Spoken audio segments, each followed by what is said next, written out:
Hello everyone, it's Darkseeker here again. Welcome back for another video. Now I hope everyone is enjoying the good summer weather. Here in the UK, in London, it's pretty hot out there, just waiting for a little bit of rain to cool things down. So whatever you're doing, wherever you are, hope you're having fun, hope you're enjoying yourself.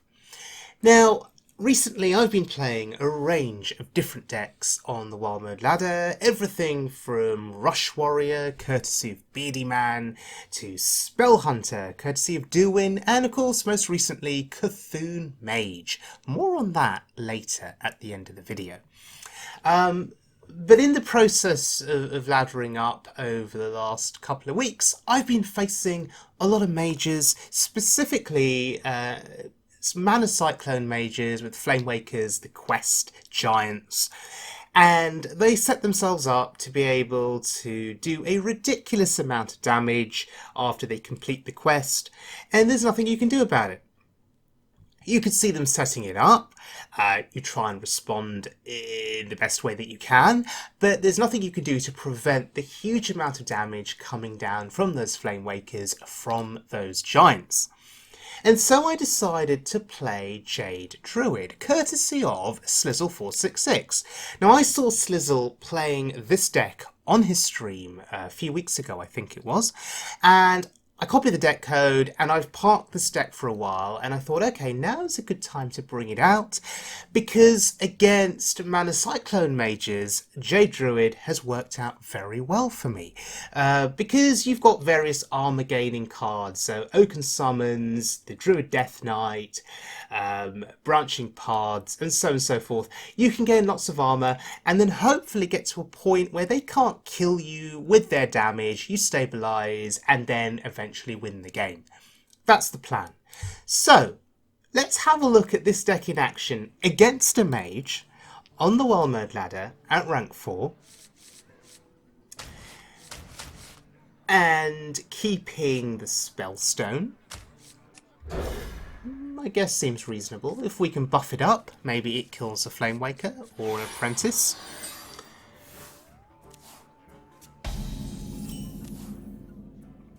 And I'm really happy to see Oaken Summons in my hand, because we have a chance to get Vargoth from it. And that would be a good amount of armor gain. Now, I could have hero powered on that turn to be mana efficient, but I decided to play Jade Idol just to get the Golem train going. Now he, on the other hand, is being very mana efficient. This'll be good.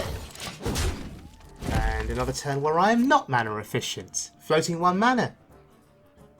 But it's okay, we'll play Oaken Summons on 4, get ourselves back on track. It's fine. Now he's drawing a lot of cards. This is getting quite scary.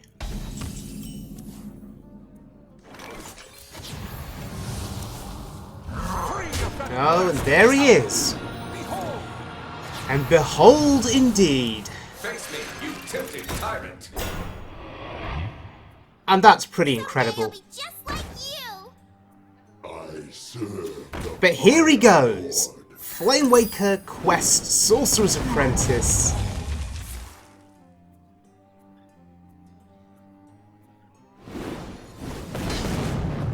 If I hadn't played Vargoth, would he have done this?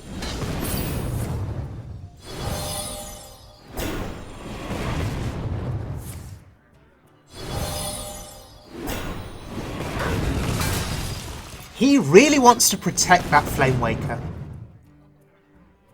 The question is, can he kill Vargoth?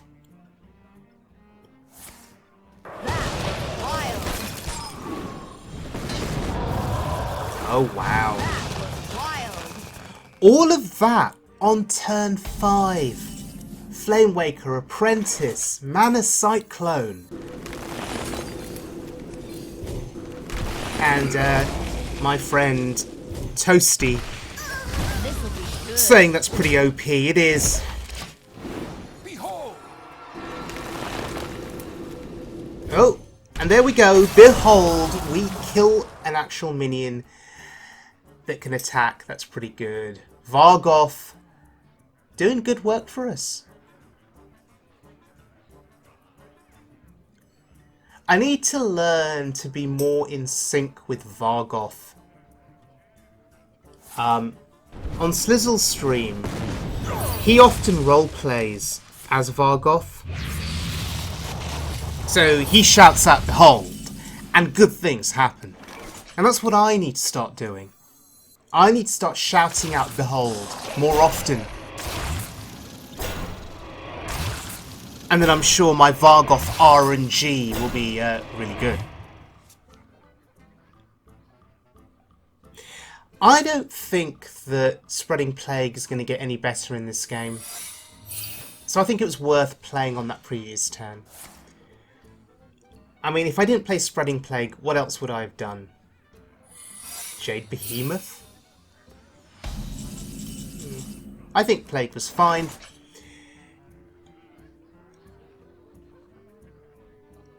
The question is, what do we want to develop now? Here's 2 secrets up, so we test for Counterspell. It's not Counterspell. Unity. Precision. We hope there's no Mirror Entity, and it's not Mirror Entity. Primitive. It's good.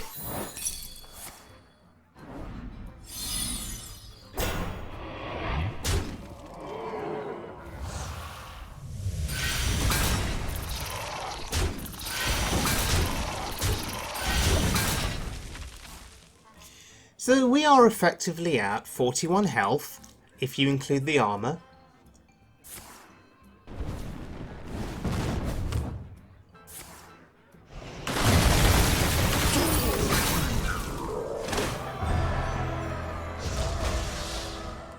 Okay, that quest is now complete, and we do need to tread somewhat carefully now moving forward.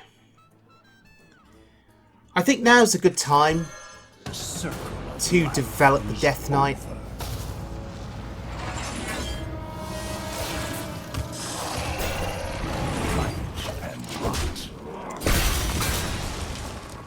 And I should have thought that through a bit more. I attacked to kill off the taunt. I don't think I should have done that. I think I should have armoured up.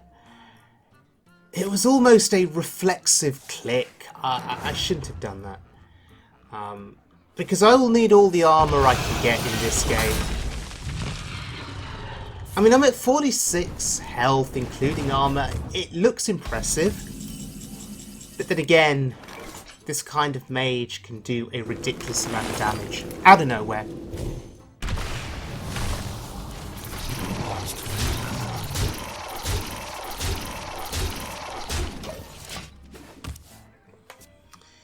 Okay, card draw is always good. And now we've got the future is ours. 51 health, including armor. Feeling pretty good about that. Behold the tools of creation. Okay, the tools of creation. Behold the tools of creation. I don't think that's going to be enough to save him here, because he's going to have to work really hard to get through the taunts of creation. and to get through our armor.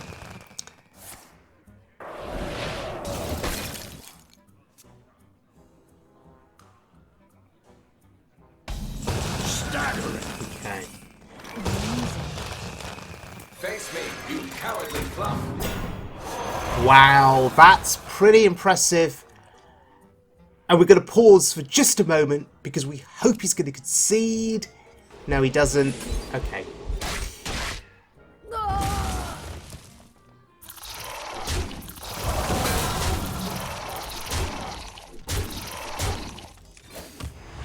See, I knew Hecklebot was a good card. As long as it doesn't bring out, like, a Ragnaros or an Obsidian Statue or something you can't deal with. When it brings out a Mana Cyclone, hey, it's great.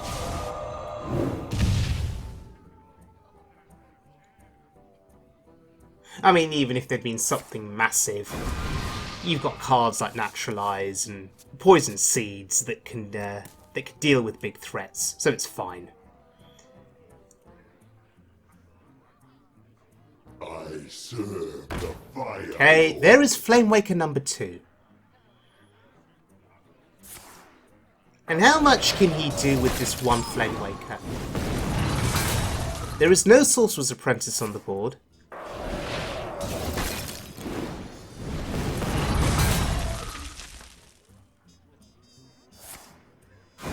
Okay, he wants to mill me. One's out on me. I don't care. That's fine. I mean, I have Jade Idol in hand.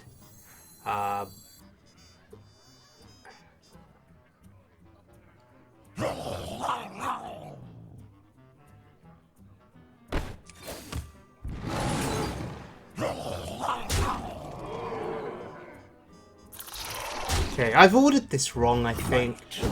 You silly slug. I could have put him to 1, put him to 2.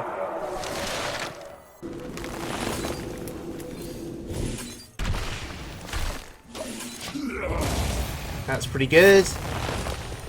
Milling Arcane Missiles and Arcane Giant. Tremendous. Absolutely tremendous. And we're at 60 health, including armor. Putting him at 2 rather than 1, does it really matter? I don't think it does. Free of that blasted tower. Alright, here we go. It's time to behold.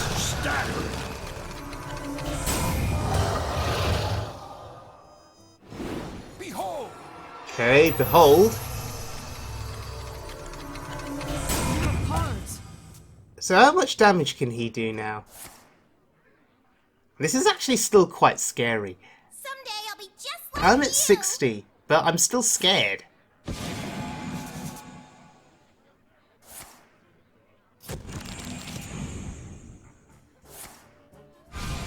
And he's even out of cards. And I'm still worrying about how much damage he can still do to me. Wow, Primordial Glyph gave him Molten Reflection. Behold. Okay, behold. Oh, he takes fatigue damage. Wow. That's still a lot of damage. Oh my goodness, Temporous.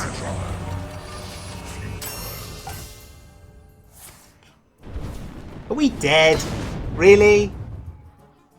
Seriously? No. Surely not. Behold. Behold? Okay. Oh, fine. For a moment, I kind of thought I was dead.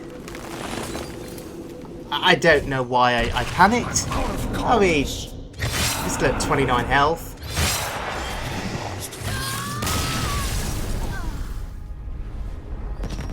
Oh, anyway.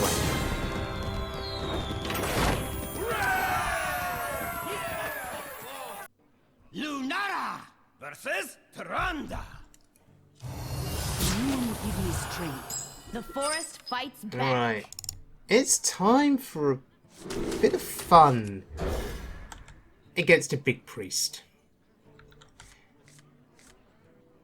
Now this deck does have some tools to deal with big priest.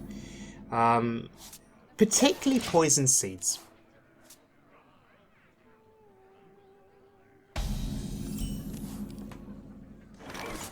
This will be good. But it's a case of whether we can draw it in time. Naturalize can deal with big threats. But if he gets Barnes on 4 into multiple resurrection effects, it's still going to be really hard to beat him. And I'd actually argue that he's favoured in this matchup.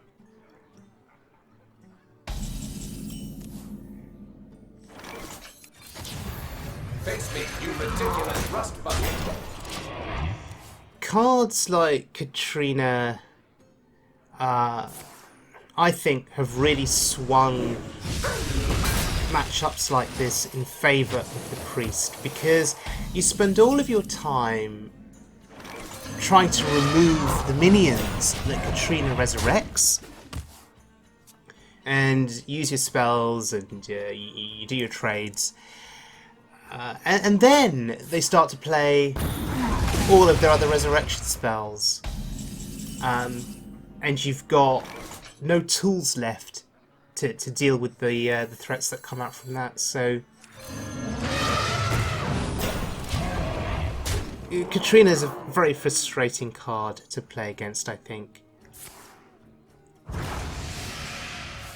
I mean, one thing you can do is put on pressure, like we're doing here, and just keep him on the back foot. And this is pressure This'll be good. purely through Jade cards, through Jade Golems. I didn't want to commit the other Jade Idol, just wary of Psychic Scream. We're just going to pace ourselves here carefully. This'll be good. Okay, this is quite a threatening board now when you consider his health total. And when you consider the fact that we have Swipe in our hand. Warriors of the frozen wastes. Okay, and that, ladies and gentlemen, it's game over. Well played. Primitive.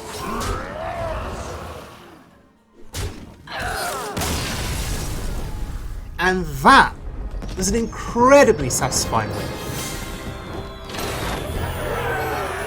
Part of me wanted to play the Hecklebot just to see what would come out of the deck. But no, that would have been a terrible idea, so thank God I didn't do that. Okay, so Slizzle466's Jade Druid. For me, this deck performs exceptionally well against Mage.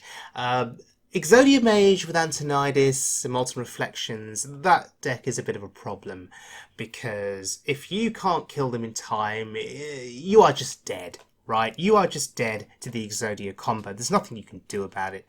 But against a Flamewaker based Mana Cyclone Mage with the Quest, you can armor up to the point where they can't kill you, and then you can stabilize. You can deal with their giants with naturalizers and poison seeds. Hecklebot can pull out Flamewakers and apprentices from the deck, or even pull out Mana Cyclones, which you can then kill. So this deck performs well against Mage. It can perform well against Odd Paladin, so you've got Swipes and Starfalls, double Starfall in this deck, actually. So yeah, all in all, solid deck, relatively versatile, and for me at least, summoning big green men is a lot of fun. So thank you to Slizzle for the deck. Now, recently, in my last video, you saw me play Cyclone Mage. I won a game with it, as you saw in the video, and then told you about my struggles with Big Priest. So, a good friend of mine, Beardyman, was spectating me recently, and we got talking about Cyclone Mage. Beardyman had watched my last video and had come up with a Mana Cyclone Cyclone Mage deck. He proceeded to challenge me to a duel, and this is what happened.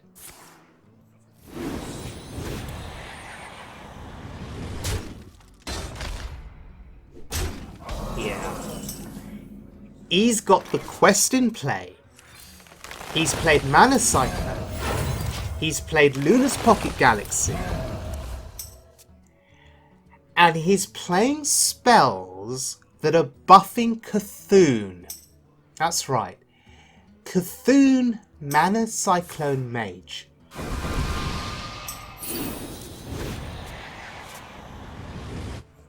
And I'm just so excited to see how I die in this matchup.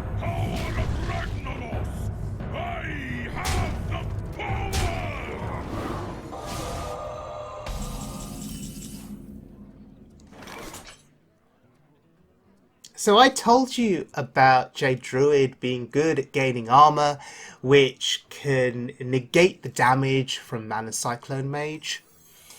The thing is, when Cthulhu is involved with Brown Bronzebeard, you've got a problem. There's a good chance that you're not going to be able to outlast the damage from Cthulhu.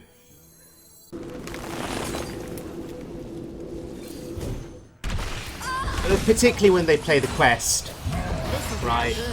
So they can play Bran on one turn, complete the quest, and then play Cthulhu on the other turn if they haven't managed to get enough of a discount on Bran and Cthulhu from the Emperor, or if they've not managed to get the discount on Bran and Cthulhu from Luna's Pocket Galaxy.